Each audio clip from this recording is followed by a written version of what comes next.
Welcome to the Wild Crone Wisdom podcast with your host, Vinutha Mohan.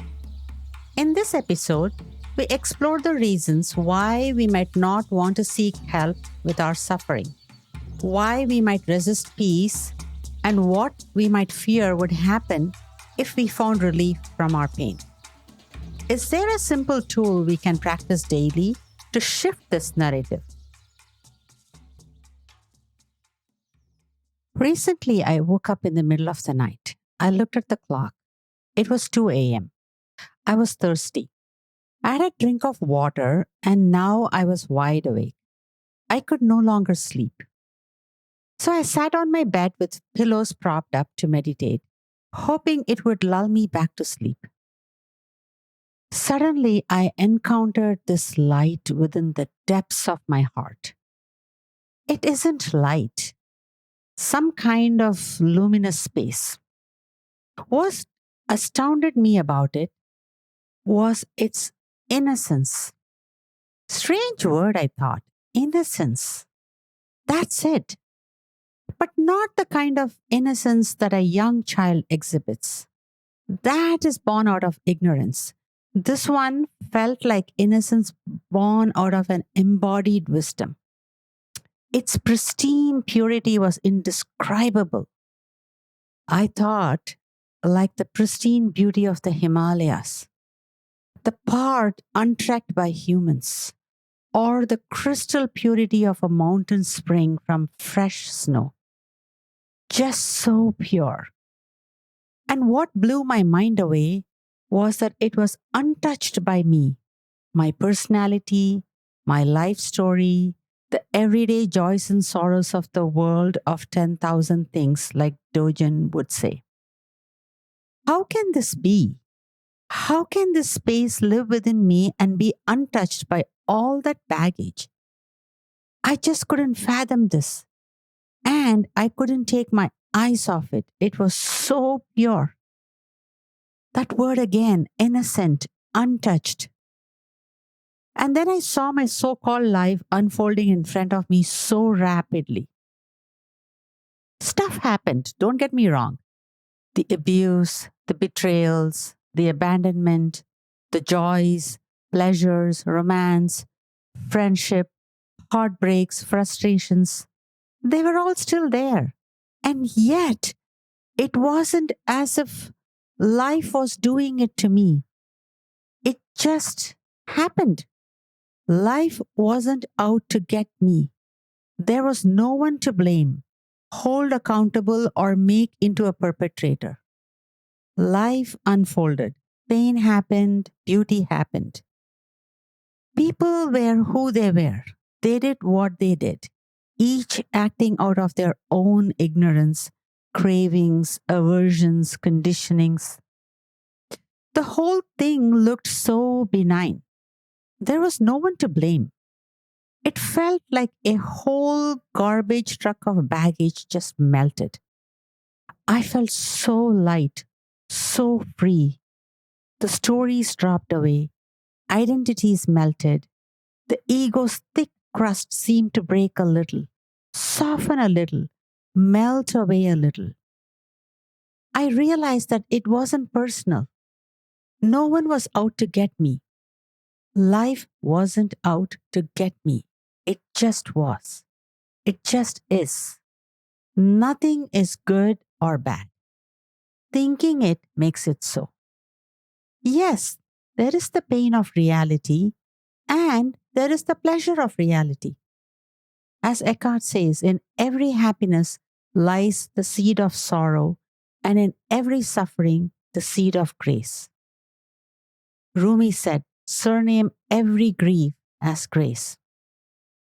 So, yes, shit happens, miracles happen, and it is all somehow impersonal. Human suffering is impersonal. Dukkha has no personal agenda. So, if this is true, then I would have to drop my personal story. But who am I without my story, without my identity, my drama, my 10,000 joys and sorrows? Because guess what? That luminous center didn't seem to give a crap about my personal drama unfolding, untouched by both the suffering and the joys, untouched by even enlightenment. Then, who am I? The center, this luminous space, the one seeing it, or the one living out my stories? Am I all of it? None of it?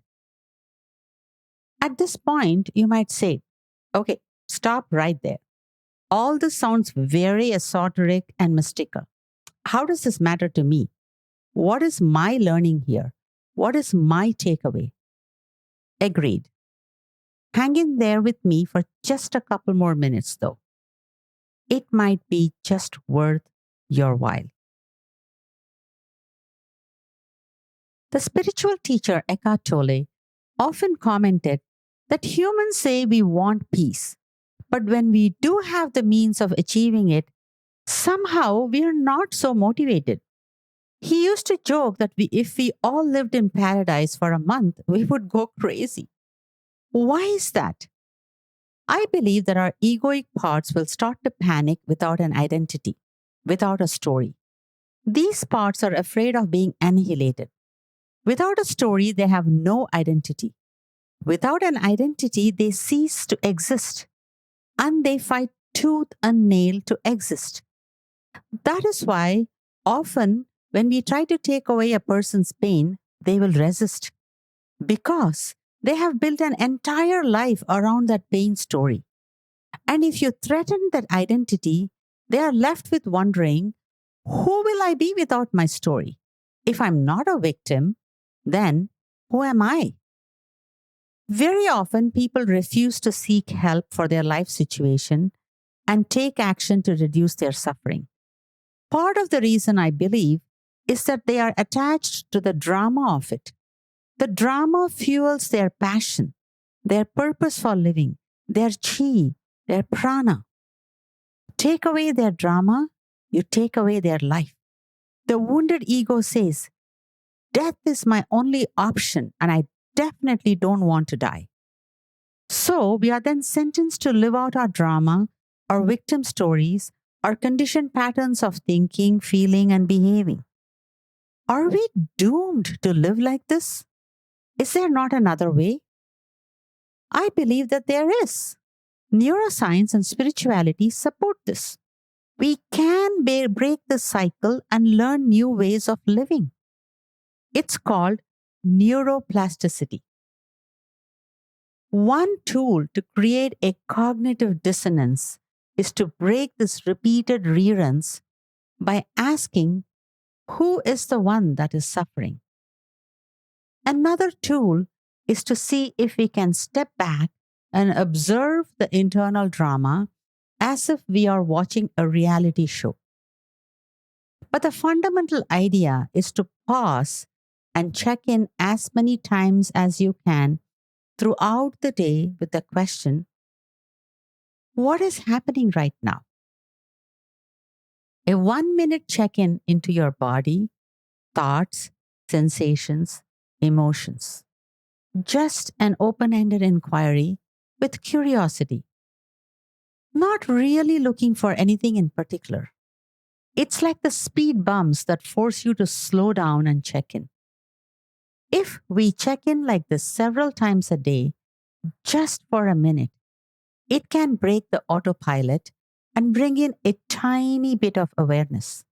These little pockets of awareness can help in reducing your stress and improving your efficiency at the end of the day. How? By bringing in some awareness to your autopilot ways of being and giving you an opportunity to make a different, more conscious choice. It's just a small first step towards a different life. Don't take my word for it. Try it for a day or a week and see for yourself. Thanks for listening to this episode of the Wild Crone Wisdom with your host, Vinutha Mohan. I'm a licensed marriage and family therapist from the Bay Area, California, specializing in trauma and attachment repair. I'm also a certified EMDR specialist and a certified shamanic practitioner. In this podcast series, we delve into the journey of our spiritual essence having a human experience. While many social scientists study human emotions, thoughts, and behaviors, and others explore transcendental experiences, few bridge the gap to help embody the spiritual wisdom in everyday life. I call this the psycho-spiritual path. Through this podcast, I hope to share bite-sized practical insights for navigating life as an empowered sovereign being. If you found this episode valuable, we'd greatly appreciate your support. Please consider rating, reviewing, commenting, and subscribing on your podcast platform to help us reach a wider audience. You can explore more of my writings on Medium by following the link in the show notes. We'd also love to hear about your experience, so feel free to share your thoughts with us at Wild Crone Wisdom Podcast at gmail.com. Thank you for being part of our journey. Please be advised, the information provided in the Wild Crone Wisdom podcast is intended for general information purposes only. Vinutha Mohan is a licensed therapist and healer. However, the content shared in this podcast does not replace or constitute professional advice, therapy, or counseling. It is essential to consult with a qualified mental health professional for personalized guidance regarding your unique circumstances. Thank you.